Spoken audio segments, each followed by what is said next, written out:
Hello mga Lods, welcome back to my channel. So nandito na naman tayo para silipin naman natin ang estimated salary ni Kalingap Awi. So ama ito mga Lods ni Ruel of Malalag at saka bunsong kapatid ni Sir Val Santos Matubang. Susuportahan natin din ang kanyang channel mga Lods kagaya na pag-support natin sa buong Kalingap team at sa kanyang anak. So siyempre huwag nyo rin kalimutan na isama na rin sa pag-support ang aking channel. Sa mga Lods, kung hindi pa kayo nakapag-subscribe, pakiclick nyo muna subscribe natin. And then syempre, pakipost na rin ang notification bell para lagi kayong updated sa ating video. So ano pa ba ang hinihintay natin mga Lods? Let's go!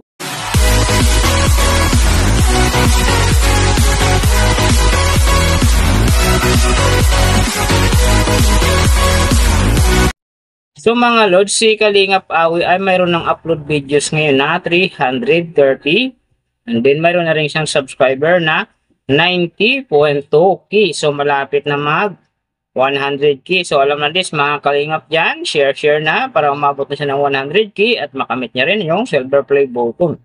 So may video views naman siya ngayon na 8,092,933. And then, yung kanyang country, naka-blank pa. Pero alam naman natin mga Lods na isa din siyang Pilipino. So, yung channel type niya, ganun din mga Lods, naka-blank pa. And then, yung account niya, ginawa ito no September 1, 2022. So, doon naman sa kanyang total grade, nakakuha siya ng letter B. And then, sa kanyang social blade rank naman, nasa 460,420. So doon naman sa kanyang subscriber rank, nasa 2,492. And then sa kanyang video views rank naman, nasa 1,142,922.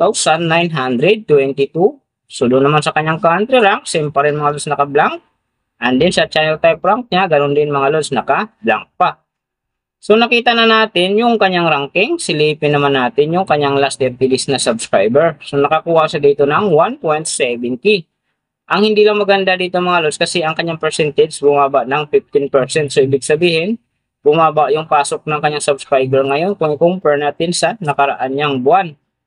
So doon naman sa kanyang views mga Lods, in the last 30 days, nakakuha siya ng 539.179k views. So hindi rin maganda ang kinalabasan kasi ang kanyang percentage dito ay bumaba din ng 22.8%. So, ibig sabihin, bumaba din ang pasok ng kanyang views ngayon kung i-compare natin sa nakaraan niyang buwan. So, alam na din, mga Kalingap fanatic at saka Rochelle fanatic, share natin ito dahil ito ay ama din ni Ruel of Malalag. Share natin ang kanyang video at saka syempre, pati sa ating mga friends para gumanda ulit ang pasok ng kanyang subscriber at saka yung kanyang views. So, nakita na natin yung kanyang ranking, last 30 days subscriber, and then yung kanyang views. Silipin naman natin yung kanyang daily summary from subscriber, views, and then yung kanyang earning. So sa kanyang subscriber mga Lods, may nakita ko rito 6 na araw na umangat. Noong April 13, nakakuha siya ng 100. Tapos nasundan ito ng April 17, nakakuha ulit siya ng 100. Tapos pagdating naman ng April 20, nakakuha siya ng 200. And then pagdating ng April 23, nakakuha ulit siya ng 200. Kaya ang kanyang subscriber ngayon nasa 90.2k. So, doon naman sa kanyang views mga Lods, yung magaganda rito, April 11, nakakuha siya ng 24,000. Tapos, pagdating ng April 18, nakakuha siya ng 32,000. And then, April 20, nakakuha siya ng 28,000. So, yung last na medyo maganda sa kanya, yung April 24, nakakuha siya ng 40,000. Pero sinasabi ko mga Lods, hindi yung ganun kaganda kasi nga, ang kanyang percentage yan ay bumaba pa ng 22.8%. So, doon naman sa kanyang earning mga Lods, tingnan natin dito yung April 15. So, sa kanyang low estimated, nakakuha siya ng 2 US dollars. And then, sa kanyang high estimated naman, nakakuha siya ng 30 US dollars. So, ang mga yan naman mga Lods, daily summary lang. Mas maganda kung silipin natin yung naka-round off na from daily, weekly, and monthly para malaman na natin kung magkano na ngayon ang estimated salary ni Kalingap Awi dito sa YouTube. So, unahin natin yung kanyang daily average. So, sa daily subscriber, nakakuha siya ng 57. And then, sa kanyang views naman, nakakuha siya ng 17,973. So, doon naman sa kanyang daily low estimated ng kanyang earning, nakakuha siya ng 4 US dollars. So, times natin sa 55, mayroon siyang 220. And then sa kanyang daily, high estimated naman ng kanyang earning, nakakuha siya ng $72 US. So times natin sa 55, mayroon siyang 3,960. So yan mga lods, ang kanyang daily average. So pupunta naman tayo sa kanyang weekly average. So sa weekly subscriber, nakakuha siya ng 399. And then sa kanyang views naman, nakakuha siya ng 125,811. So doon naman sa kanyang weekly, low estimated, ang kanyang earning, nakakuha siya ng $31 US. So times natin sa 55, mayroon siyang 1,705. And then sa kanyang weekly, high estimated naman ang kanyang earning, nakakuha siya ng $503 US. So times natin sa 55, mayroon siyang 27,665.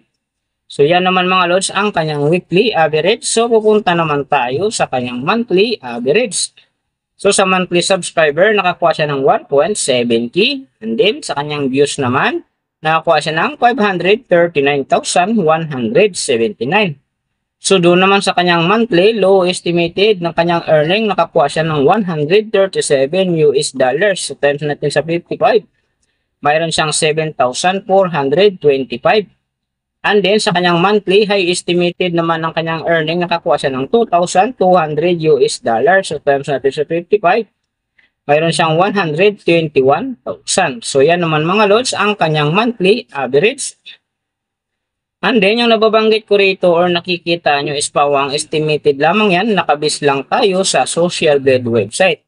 Sa public website na kahit sino pwedeng mag-open para malaman kung magkano na ang estimated salary ng ating mga iniidolong YouTuber, vlogger, or influencer. And then mga lods, lagi kong sinasabi, palaging natutupad dyan yung low estimated kasi nga hindi talaga natin kayang i-demand sa ating mga viewers na huwag mag-skip ng ads. Pero pwede pa rin naman maging times 2 yan, times 3, or maging times 4 pa kapag ang isang vlogger nakapag-viral ng kanyang video. So simple mga lods, kung supporter ka ni Ruel of Malalag or ng Kalingap team, so supportahan mo ang kanyang channel. Huwag na rin mag-skip ng ads para kay Kalingap Awi dahil big help yan sa kanyang channel at saka siyempre sa mga personal niya rin sikain. So simple, huwag nyo rin kalimutan na huwag na rin skip ang aking ads dahil big help niya sa aking channel at saka siyempre sa aking pangarap. Sa mga lods, kung hindi pa kayo nakapag-subscribe, pakiclick mo ng subscribe natin and then siyempre pakipost na rin ng notification bell para lagi kayong updated sa ating video. And then, kung mayroong gustong magpagawa ng video na same nito para sa inyong mga iniidolong YouTuber, vlogger, or influencer, comment nyo sa baba yung tamang detalye ng kanyang channel para ma-search natin kaagad at magawa natin sa next video.